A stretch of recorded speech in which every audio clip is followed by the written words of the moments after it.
So hello, what's up mga ka-J-Vlog? Welcome ulit sa panibagong video, and for today's video, ayan, mag-unbox na rin tayo finally ng isa sa mabentang smartphone today, which is the Poco C75.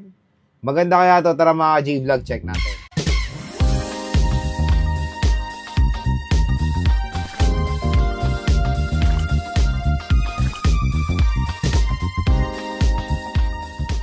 So yan mga ka-J-Vlog, finally unbox na rin natin itong Poco C75. Dumating na rin siya. At yun, nabili ko to sa murang halaga sa Shopee Mall at nag-sale nga si Shopee noon. Nakuha ko to ng 4 plus lang mga ka-J-Vlog. Pero yung SRP na ito nakuha natin 6GB 128 is 5,999. Pero nakuha lang natin siya ng 4 plus sa Shopee. At yung 8GB 256 is 6,999. At napakamura na lang na itong Poco C75 kaya grab ko yung opportunity. Meron pa tayong voucher sa Shopee at nakuha natin to ng good deal. Kaya kung interested kayo dito sa Poco C75, ayan, nilalagay ko po yung link nito sa description box. I-check nyo na mga J-Vlog. At itong smartphone nga na to ay kamukha niya yung 14C. Meron akong 14C dito. Ito siya. Meron ako ditong review unit ng 14C. Ito siya. Ito yung 14C. Kamukha niya lang yung 14C mga J-Vlog na parang rename lang kasi same ng camera module, same lahat ng form factor, and even the display, same din sa Poco C75. Kung meron kayong voucher ni Shopee ay mas maganda. So, again, pag bibili kayo ng online, okay na bumili sa online basta sa mga trusted shop or sa mga trusted shop lang sa Shopee Mall or sa Lazwell. For example, dito sa Poco C75, binili ko to sa official store ni Poco sa Shopee. At pag dumating sa inyo, syempre, para natin maging mapanuri, unbox nyo, take kayo ng video or mag-unbox kayo, parang unboxing style lang, para for example, may discrepancy sa delivery, meron kayong mapakitang proof sa Shopee. Kasi I think yun yung nire-require nila, na meron kayong proof na wala talagang laman yung unit. Kasi marami talagang natatakot sa online mga ka-J-Vlog na baka may bato yung laman, sabon yung laman. Hindi naman natin sila masisisi kasi marami talagang nagkakaganyang instance. Kaya for me, hindi siya doon sa mismong seller kasi Shopee Mall yan Nagkakaroon ng discrepancy sa delivery kasi I think doon ata sa minsan sa sticker kasi minsan alam ng rider na cellphone yung pinapadala or cellphone yung dinadala nila May ganong instance. Ewan ko kung nandoon sa sticker ba na kung ano yung description ng parcel. Sana hindi na lang nila ilagay yung description ng parcel kasi syempre nagkakaroon sila ng idea kung ano yung dinideliver nila. Pero again, hindi naman lahat ganyan. Meron mga instance lang. Ako kasi, ilang taon na ako order sa online sa mga official store and luckily, wala pa ako na-experience na kahit isang problem sa delivery ng mga units ko. Again, legit naman umorder sa online basta parating maging mapanuri po mga J-Vlog. And nare-refund naman yan basta on process lang. Kaya huwag kayo matakot bumili sa online. Safe naman dyan basta sa mga trusted shop lang. Kasi marami rin mga fake posting sa Shopee na for example sa Infinix nakakita ko nun, Infinix Hot 50 mga ganyan or Infinix Hot 9, Infinix Smart 9 ganyan, mura lang, nasa 2 plus lang, even yung Hot 50 nun 2 plus lang, or Hot 40 nun, napansin ko last year or basta na mga last time, yung mga SRP na 5 plus na Infinix is 2,000 plus lang. Tapos pag clinic nyo yun, tapos tinignan nyo yung seller, iba, hindi po Infinix. Kaya parati yung titignan lang kung sino yung seller, kung si Infinix ba or hindi. 6GB 128 pala yung ating i-unbox at ito yung color gold. So tara mga J-Vlog, samahan nyo unbox itong Poco C75. So ito yung box ng Poco C75. Ayan siya, Poco C75. Sa gilid, ayan, wala namang pinagbago sa design ng box ng Poco. Poco C75 with your favorite Google apps. Okay. Powered by Xiaomi Hyper OS na to.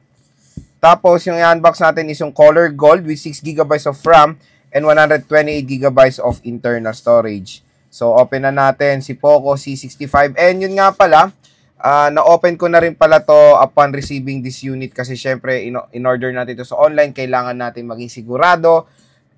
Yun nga, pag-order kayo sa online, ugaliin nyo i-video while unboxing it. Kasi, for example, merong discrepancy sa unit, sa delivery, meron kayong isi-send na proof kay Shopee. So, ganun parati ang gagawin nyo. Pero, kung order kayo neto doon na sa mga official shop ni Xiaomi or ni Poco sa Shopee Mall, at nandun naman yan sa description box yung official link netong Poco C75. Okay, open na natin.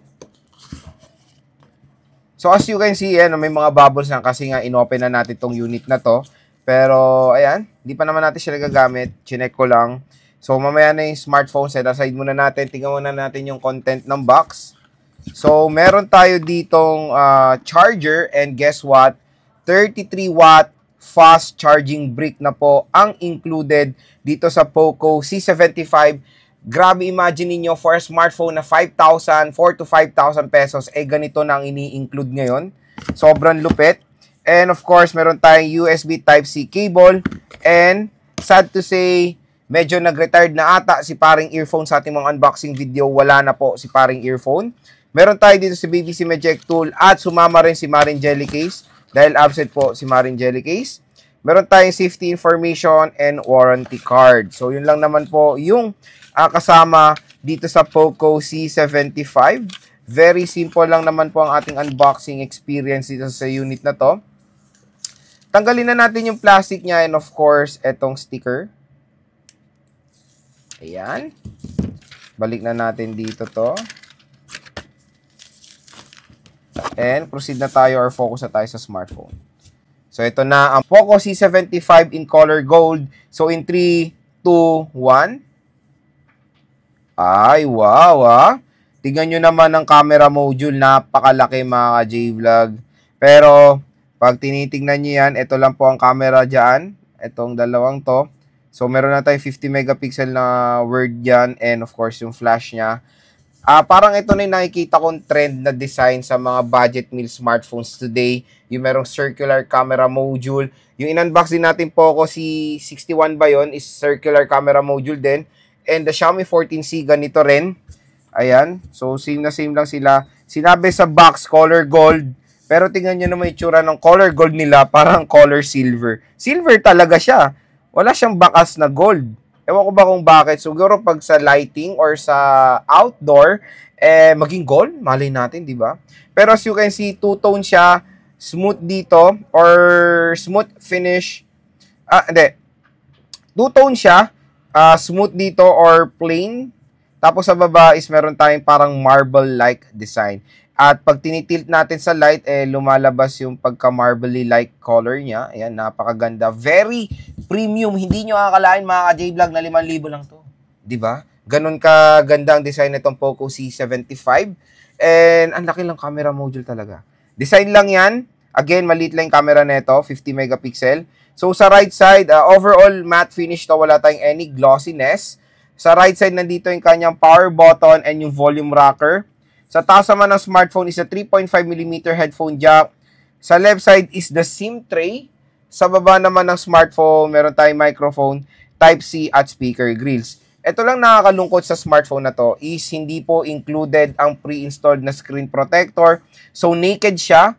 At lalagyan nyo to out of the box para maproteksyonan agad itong Poco C75 nyo. Walang case, walang protector, screen protector. Ewan ko ba kung bakit. So, sayang naman, di ba? So, open na natin itong smartphone na to. Ayan. Poco, powered by Android. So, setup ko muna to. Balikan ko kayo. So, ayan, na-setup na natin si Poco C75.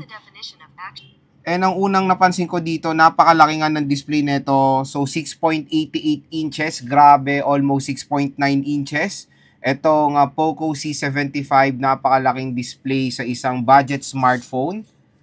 Ayan, solid. Pero yun, naka-notch display pa rin tong smartphone na to. At ito nga yung twin ng Xiaomi 14C. Ayan. So, una natin titignan is of course yung kanyang about phone. Check natin. Naka HyperOS na rin to. Xiaomi HyperOS. 128GB. Ito yung specs niya. Meron siyang G81 Ultra. MediaTek Helio G81 Ultra with 2.0 GHz, 6GB of RAM. Ayan.